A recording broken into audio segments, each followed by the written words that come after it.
ഒരു നല്ല കമ്പനിയുടെ പ്രൊഫൈൽ പോലെ നല്ലതായിരിക്കണം അത് തുടങ്ങിയ വ്യക്തിയുടെ പ്രൊഫൈലും. സമാനമായ മുൻകാല തട്ടിപ്പ് നടത്തിയ ഒരാളാണ് ഹൈറിച്ച് തുടങ്ങുന്നത്. വെറുതെ ഇരുന്ന് പണമുണ്ടാക്കാൻ ആഗ്രഹമുള്ള ഒരുപാട് ആളുകൾ എവിടെ ഉണ്ടെന്ന് കൃത്യമായി അറിഞ്ഞുകൊണ്ടാണ് ഈ തട്ടിപ്പ് കമ്പനി അയാൾ തുടങ്ങുന്നത്. പഴയ കമ്പനിയിലെ എക്സ്പീരിയൻസ് കൂടി ആകുമ്പോൾ ആളെ പറ്റിക്കുന്നത് പ്രതാപനെ വളരെ എളുപ്പമായി തോന്നിക്കാണും. ഇപ്പോൾ കിടന്ന് ജയ് ഹൈറിച്ച് വിളിക്കുന്ന 99% പേർക്കും ഈ കമ്പനിയിൽ ചേരുമ്പോൾ ദാസൻ പ്രതാപൻ എന്ന വ്യക്തിയുടെ മുൻകാല ചരിത്രം അറിയാൻ വഴിയില്ല. ബാക്കി 1% പേർക്ക് ഈ തട്ടിപ്പ് അറിയാമായിരുന്നു. അവരാണ് നിങ്ങളുടെ ഇന്ന് കാണുന്ന ലീഡർമാർ. മറ്റൊരു കാര്യം, കഴിഞ്ഞ ദിവസം ചെയ്ത വീഡിയോ ചേർത്ത് വെച്ച് ഹൈറിച്ചിലെ പ്രധാന പ്രഭാഷകനായ അയ്യൂബ് ഖാൻ സാഹിബ് ഒരു വീഡിയോ ഇട്ടിരുന്നു. വളരെ ബഹുമാനത്തോടെ അദ്ദേഹം എനിക്ക് കാരണവർ സ്ഥാനം തന്ന് ആദരിച്ചിരുന്നു. അയ്യൂബ് ഖാൻ സാഹിബ് നന്നേ ചെറുപ്പമാണ്, കാണാൻ വളരെ സുന്ദരനുമാണ്. അദ്ദേഹത്തിന് പ്രായം കൂടുകയുമില്ല.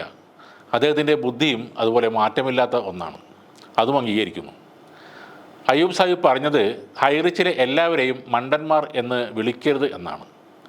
ആ കാര്യം കണക്കിലെടുത്ത് മണ്ടന്മാർ എന്ന പ്രസ്താവന പിൻവലിക്കുകയാണ്. ഹൈറിച്ചിൽ ചേർന്ന എല്ലാവരും മണ്ടന്മാരല്ല. അവരെ പല വിഭാഗങ്ങളായി തരംതിരിക്കാം.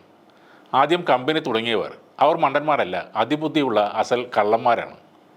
പിന്നീട് ചേർന്ന ലീഡർമാർ, അവരും മണ്ടന്മാരല്ല, അവർ ബുദ്ധിയുള്ള തട്ടിപ്പുകാരാണ്. ഇടയ്ക്ക് ചേർന്ന് മുടക്കുമുതലും അല്പം ലാഭവും കിട്ടിയവരുണ്ട്. അവരെ വെറും മെമ്പേഴ്സ് എന്ന് വിളിക്കാം.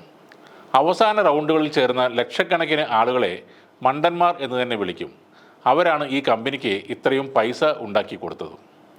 ഹൈറിച്ചിനെതിരായി പോസ്റ്റുകൾ ഇടുന്നവരെ ശപിച്ചും തെറിവിളിച്ചും ഈ മണ്ടന്മാർക്കൊപ്പം കുറേ ലീഡർമാരുമുണ്ട്. മൊത്തം നോക്കിയാൽ കള്ളന്മാരും മണ്ടന്മാരും ചേർന്ന ഒരു കൂട്ടം, അതാണ് ഹൈറിച്ച്. ബഡ്സ് ആക്ട് പ്രകാരം പൂട്ടിയ ഒരു കമ്പനിയുടെ വക്കീല് കോടതിയിൽ പോലും ഉത്തരം കിട്ടാതെ ഓടി ഒളിക്കുമ്പോൾ തട്ടിപ്പിൽ അതിസമർത്ഥരായ ഒരു കൂട്ടം ലീഡേഴ്സ് പാവങ്ങളെ പിന്നെയും പിന്നെയും പറഞ്ഞു പറ്റിക്കുന്നു. കമ്പനി പൂട്ടിയത് ബഡ്സ് നിയമപ്രകാരമല്ല, ഏതോ ഒരുത്തൻ കൊടുത്ത കേസ് കൊണ്ടാണ് എന്നാണ് അവർ പറയുന്നത്. അതിനെക്കുറിച്ച് കൂടുതലൊന്നും പറയാനില്ല. മൃഗങ്ങൾക്ക് പോലും ഇതിലും ഔചിത്യമുണ്ടാകും.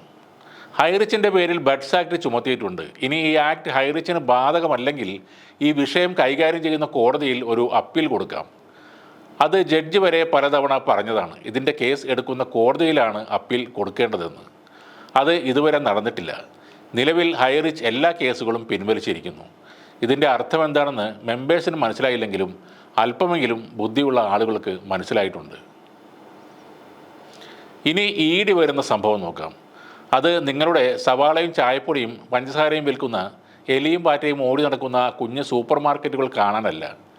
HR കോയിൻ എന്ന digital currency multi level binary system മോഡലിൽ മാർക്കറ്റ് ചെയ്തിട്ടുണ്ട്. അതും മണി ചെയിനാണ്. രൂപയ്ക്ക് പകരം അവിടെ ക്രിപ്റ്റോ കറൻസി ആണെന്ന മാറ്റമേ ഉള്ളൂ. പിന്നെ HR OTTയിലേക്ക് ഫണ്ട് സ്വീകരിച്ച് മോർട്ടേജ് ക്യാപിറ്റൽ ബോണ്ട് മുഖേനയാണ്. ഒരു സ്ഥാപനത്തിന് ബോണ്ട് ഇഷ്യൂ ചെയ്യാൻ RBIയുടെയും സെബിയുടെയും അനുമതി വേണം. അതിനു പുറമെ ഏത് ആസ്തിയുടെ പിൻബലത്തിലാണ് ഇഷ്യൂ ചെയ്തത് എന്ന് വ്യക്തമാക്കുകയും വേണം. ഇതൊന്നും ഹൈറിച്ചിൻ്റെ ഭാഗത്തു നിന്നും ഉണ്ടായിട്ടില്ല. അത് അന്വേഷിക്കാൻ കൂടിയാകും ED എത്തുന്നത്. പിന്നെ നിങ്ങളുടെയൊക്കെ പൈസ തിരികെ കിട്ടുമോ, വീണ്ടും പ്രോഫിറ്റ് ഷെയർ കിട്ടിത്തുടങ്ങുമോ എന്നൊന്നും തൽക്കാലം പറയുന്നില്ല. ഹൈറിച്ച് പൂട്ടിയിട്ട് ഒരാൾക്കും ഒരു നേട്ടവും കിട്ടാനുമില്ല. വീണ്ടും ഹൈറിച്ചിനെതിരെ വീഡിയോകൾ ചെയ്യുന്നത് അവരുടെ ലീഡർമാരുടെ നുണകളും പൊങ്ങച്ചം പറച്ചിലും കൊണ്ടുതന്നെയാണ്. അത് ഉള്ളിടത്തോളം കാലം ഹൈറിച്ചിനെതിരെ പോസ്റ്റുകളും വന്നുകൊണ്ടേയിരിക്കും. ഇപ്പോൾ ലീഡേഴ്സ് പറയുന്നത് ഇത് ഇ-കൊമേഴ്സ് ആണെന്നാണ്. ഇ-കൊമേഴ്സിൽ പ്രൊഡക്റ്റ് വാങ്ങിയവർക്ക് ആരെങ്കിലും ലാഭം കൊടുക്കാറുണ്ടോ എന്ന് ലീഡർമാർ തന്നെ പറയട്ടെ. അങ്ങനെ ലാഭം കൊടുത്താൽ അത് ഇ-കൊമേഴ്സ് എന്ന ബിസിനസ്സും ആകില്ല. മറ്റൊരെണ്ണം, ഈ തട്ടിപ്പിൽ ചേർന്ന എല്ലാവരും കമ്പനിയുടെ പാർട്ട്നേഴ്സ് ആണെന്ന തള്ളലാണ്. ഒരു പ്രൈവറ്റ് ലിമിറ്റഡ് കമ്പനിയിൽ ചേരാവുന്ന ആളുകൾക്ക് ഒരു പരിധിയുണ്ട്. അതുപ്രകാരം നിങ്ങളുടെ മെമ്പേഴ്സിലുള്ള 1,79,99,800 പേർക്കും അതിൽ ചേരാനാവില്ല. വെറും 200 പേർക്ക് പാർട്ട്ണർ ആകാൻ കഴിയൂ. ഇപ്പോൾ പൈസ നഷ്ടപ്പെടുന്നവർ അതിൽ പാർട്ട്നേഴ്സ് അല്ല എന്നതാണ് സത്യം.